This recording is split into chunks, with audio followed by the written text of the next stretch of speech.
say? And what does it say about the values of our society? What have we become? That a banker can earn in a day what the care worker earns in a year? It's wrong, conference.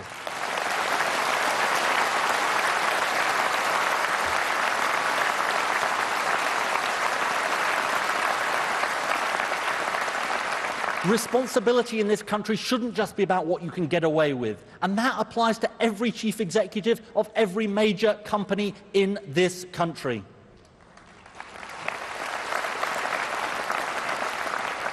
And just as businesses have responsibility to ensure fair pay, so those who can work have a responsibility to do so. Now again, let's be honest, this is one of the hardest issues for our party. Because all of us know in our communities people in genuine fear who worry about the impact of new medical tests or changes to rules and the impact they'll have on them.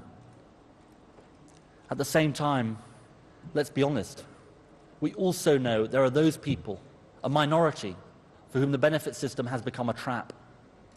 And that's not in their interests or the interests of us as a society. And we are right when we say it must be challenged. Reforming our benefit system must not be about stereotyping everybody out of work. It must be about transforming their lives. Real help matched with real responsibility.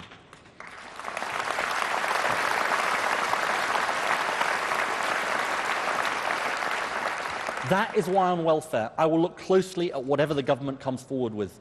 Not arbitrary cuts to benefits, but a genuine plan to make sure that those in need are protected and that those who can work have the help in order to do so.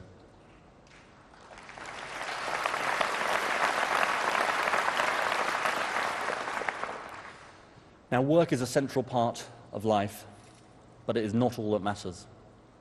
We all care about making a living, but we don't just care about that. Here is our generation's paradox. The biggest ever consumers of goods and services, but a generation that yearns for the things that business cannot provide. Strong families, time with your children, green spaces, community life, love and compassion. New Labour embraced markets in our economy and was right to do so. But let's be honest, we became naive about them. We must never again give the impression that we know the price of everything and the value of nothing.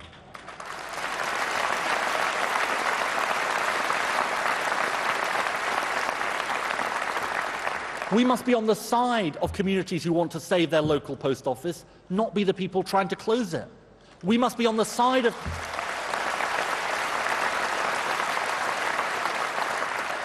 We must be on the side of people trying to protect their high street from looking like every other high street, not the people who say, well, sorry, that's just the forces of progress. And we must be on the side of those who are dismayed by the undermining of the local pub with cut-price alcohol from local supermarkets.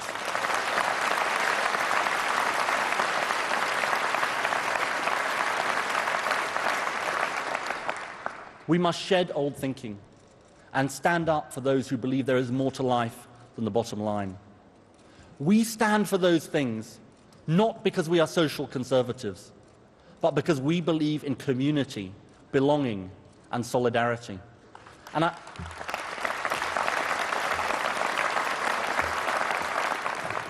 I tell you this, the good life is about the things we do in our community and the time we spend with our families. I feel this so deeply since the birth of my son 16 months ago. And as we rebuild our economy, we must think how we protect families up and down this country. Families can't do the best job for their kids if they are stressed out, working 60 or 70 hours a week, can't be there when the kids get home doing 2 or 3 jobs. We've got to change our culture on working time, not just for the good of families, but because it's through family that we learn right from wrong, develop ambitions for ourselves, and kindness and respect for others. And when I look at some of the challenges we face as a country, from gangs to teenage pregnancy, I know this. It is only a government that stands up for families that are trying to do the best for their kids that can offer answers.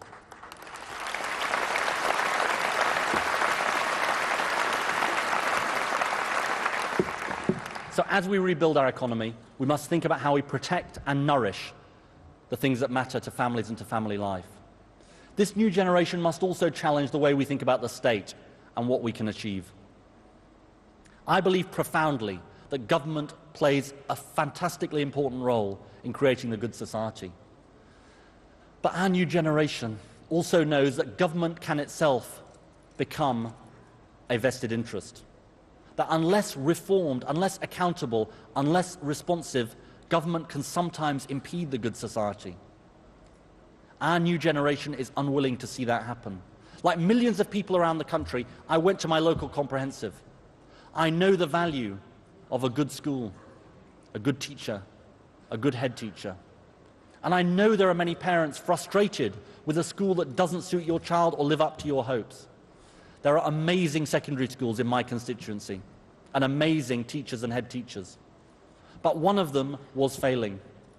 And it pained me as an MP to walk into that school knowing those kids were being consistently let down. Now that school has been taken over and those kids' life chances transformed. That is what good public service reform is all about.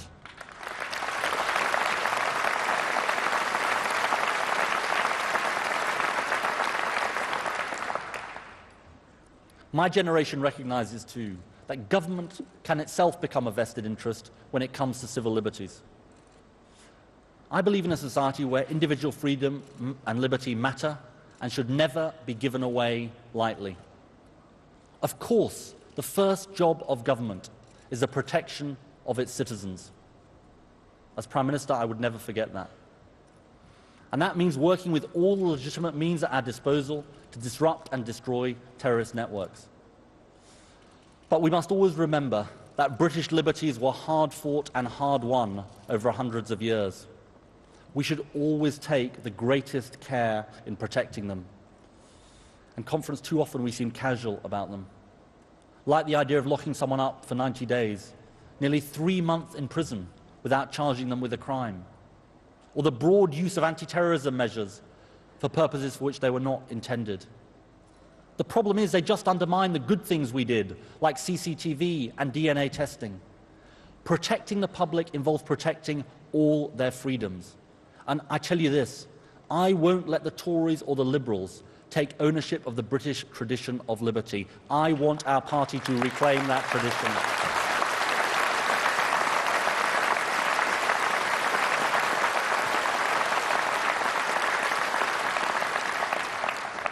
So too in our foreign policy, the new generation must challenge old thinking. We are the generation that came of age at the end of the Cold War, the generation that was taught that the end of history had arrived, and then saw 9/11 shatter that illusion. And we are the generation that recognizes that we belong to a global community. We can't insulate ourselves from the world's problems. For that reason, right now, this country has troops engaged in Afghanistan. They represent the very best of our country. They and their families are making enormous sacrifices on our behalf, and we should today acknowledge their service and sacrifice.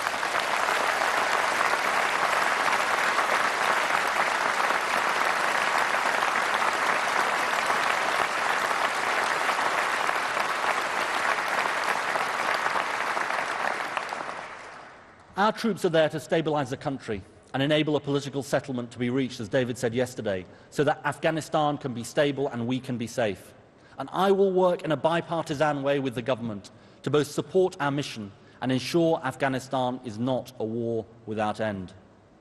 But just as I support the mission in Afghanistan as a necessary response to terrorism, I've got to be honest with you about the lessons of Iraq. Iraq was an issue that divided our party and our country. Many sincerely believed the world faced a real threat. I criticize nobody faced with making the toughest decisions, and I honor our troops who fought and died there. But I do believe we were wrong. Wrong to take Britain to war, and we need to be honest about that. Wrong because war was not